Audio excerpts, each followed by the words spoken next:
500, 1000 నోట్లు రద్దు చేస్తూ కేంద్రం తీసుకున్న నిర్ణయంపై రాష్ట్ర వ్యాప్తంగా అన్ని వర్గాల నుంచి హర్షం వ్యక్తమవుతోంది. దేశాభివృద్ధికి నల్లధనం అరికట్టడానికి ఇదో అస్త్రంగా ఆర్థిక నిపుణులు విశ్లేషిస్తున్నారు. అకస్మాత్తు నిర్ణయం కాస్త ఇబ్బందికరంగా మారిందని సామాన్యులు నిరాశ వ్యక్తం చేస్తున్నారు.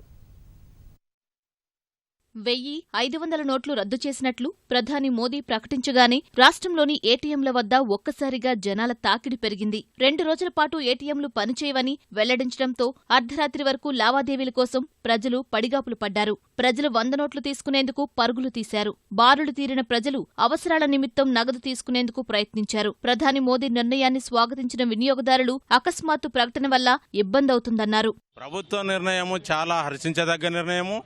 ప్రభుత్వాన్ని మనస్ఫూర్తిగా అభినందిస్తున్నాం. 500, 1000 రూపాయల నోట్లు ఉన్న దేశ ప్రజలు ఎవ్వరూ భయపడాల్సిన అవసరం లేదు. కేవలం బ్లాక్ మనీ లేదా అక్రమంగా సంపాదించిన 500, 1000 రూపాయల నోట్లు ఉన్న వాళ్ళు మాత్రమే భయపడాలి. నిజాయితీగా నిర్భయంగా వాళ్ళ నోట్లను మార్చుకోవచ్చు. అక్రమదారులు మాత్రమే భయపడాలి. అయితే ప్రభుత్వం తీసుకున్నటువంటి నిర్ణయాన్ని మేము అభినందిస్తున్నాము. కానీ ప్రజలకు మంచి ఒక భరోసా ఇవ్వాలి. ఎటువంటి ఇబ్బందికరమైనటువంటి వాతావరణం లేకుండా ప్రజలకు ఇబ్బంది లేకుండా చూసుకోవాలి. ఈ డబ్బులు ట్యాక్స్ ద్వారా బీదోళ్ళకి, పసిపిల్లలకి అందరికీ వస్తుంది. ట్యాక్స్ ద్వారా ప్రతి ఇంటికి, ప్రతి వాళ్ళకి మంచి జరుగుతుంది. గవర్నమెంట్కి తెలియాలి కదా బ్లాక్ మనీ ఎంత ఉందో అని. అందుకే మోడీ గారు చేసింది చాలా మంచి పని. ప్రజలకు ఇది చాలా ఇబ్బంది అవుతుంది. వాళ్ళు ఎంతసేపు ఉన్నా ఎవరు ఇచ్చినా కూడా 500, 1000 రూపాయల నోట్లే ఇస్తారు. అవి ఇంట్లో పెట్టుకుంటారు. అప్పటికప్పుడు ఇప్పుడు అర్ధరాత్రి కల్లా క్యాన్సల్ అనే తలకల్లా ఎక్కడ పోవాలో, ఎక్కడ కట్టాలో, మేము ఏం చేయాలో పేద ప్రజలు.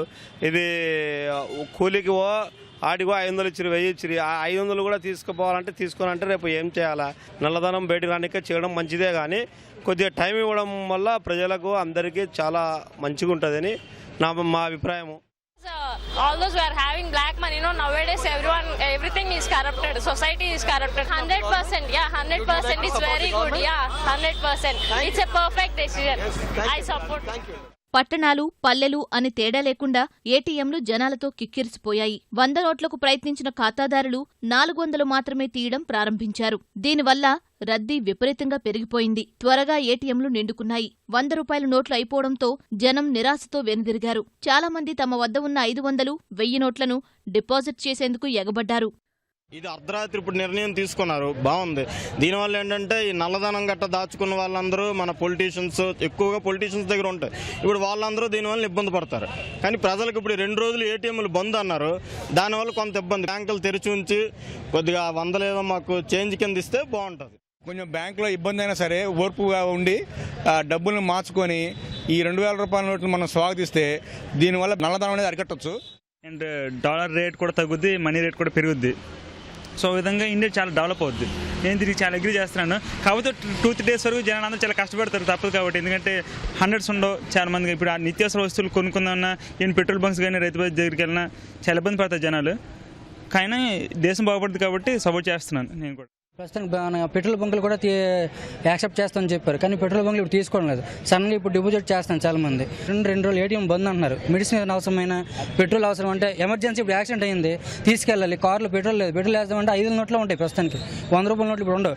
అంటే ఒక విధంగా చెప్పాలంటే చాలా ఇబ్బందికరం, కానీ ఫ్యూచర్లో మాత్రం చాలా ఉపయోగం.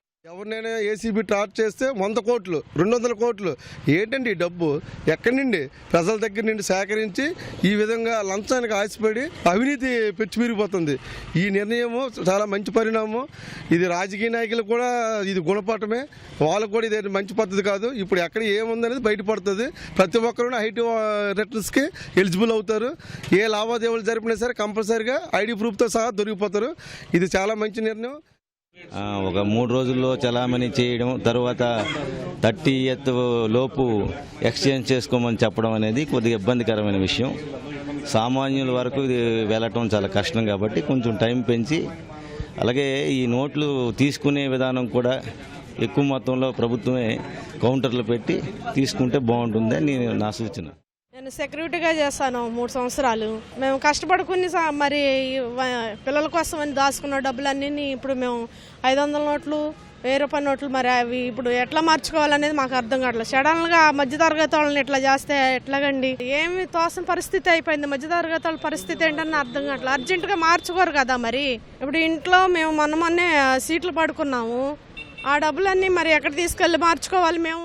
తాత్కాలిక ఇబ్బందులు తొలగిపోతాయని, సామాన్యులకు 500, 1000 నోట్ల రద్దు వల్ల ఎలాంటి సమస్య ఉండదని ఆర్థిక నిపుణులు స్పష్టం చేశారు. ఈ నిర్ణయం దేశాభివృద్ధికి ఎంతో మేలు చేస్తుందని అభిప్రాయపడ్డారు.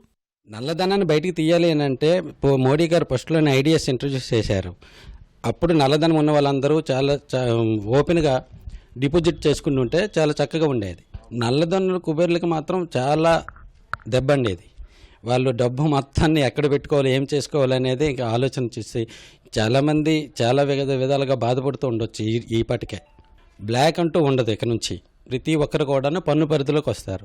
పన్ను పరిధిలోకి వచ్చేటప్పుడు వరల్డ్లో నెంబర్ 1గా ఇండియా అవుతుంది. మామూలుగా శాలరీడ్ ఎంప్లాయీలకి ఎప్పుడు కూడాను దీనివల్ల ఏ ప్రాబ్లం ఉండదు. ఎవరికి ఎఫెక్ట్ ఉంటుంది అంటే ఎవరైతే ఇన్కమ్ని డిస్క్లోజ్ చేయకుండా ట్యాక్సులు కట్టకుండా దాచుకుంటున్నారో వాళ్ళకి ఇది ఒక చెంపదెబ్బలాడితే ఆల్ ఆఫ్ సడన్ ఏ అకౌంట్లో ఎంతెంత అమౌంట్లు ఎక్కువ పడుతున్నాయో ఆ అకౌంట్లన్నిటి మీద కూడా కాన్సన్ట్రేషన్ చేయాలి. కేంద్ర నిర్ణయంపై హర్షం వ్యక్తం చేస్తూ రాజమహేంద్రవరం శ్యామలా కూడలిలో స్వదేశీ జాగరణ మంచ్ కార్యకర్తలు బాణాసంచా కాల్చి సంతోషం వ్యక్తం చేశారు.